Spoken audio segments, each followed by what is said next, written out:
Hi, and welcome back to AWS Julie. Today we're continuing our new series covering network fundamentals in AWS, and we're continuing to cover network designs. And in this episode, we talk about the shared responsibility model and how and why to use it with your network design. Please remember to share this video with anyone who may be interested. Give it a thumbs up if you like it, sub if you love it, and let's dive in. So in your network design, it is critical to think about and add network monitoring that is proactive, because finding performance issues and bottlenecks will help identify issues at the initial stage, and monitoring can prevent network downtime or failures. Within the design for your physical environment for your network, monitoring includes all networking components: switches, routers, firewalls, intrusion detection, prevention systems, servers, and virtual machines. However, due to the defined boundaries of the AWS shared responsibility model in AWS, you don't have access to all of the layers of the OSI model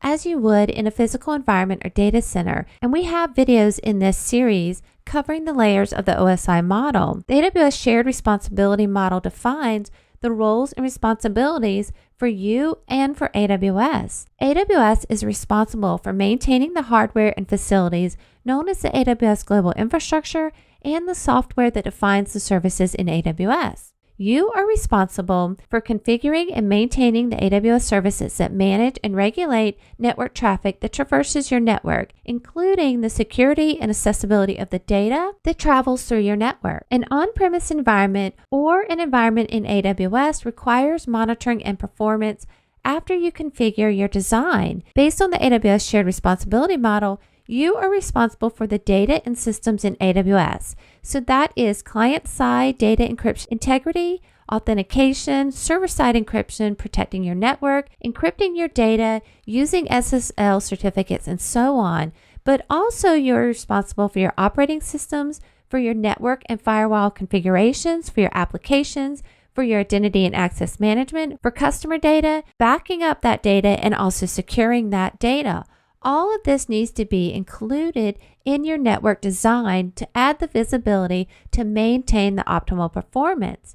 Network monitoring is the most crucial function of network management, and the only way to know if everything on your network is operating as it should is to monitor your network continuously. You also need to be able to identify failures in a timely manner and recover quickly, and add automation and alerts to your network design. The earlier you know what is going on and the more complete information included with your alert, the sooner you can take corrective actions.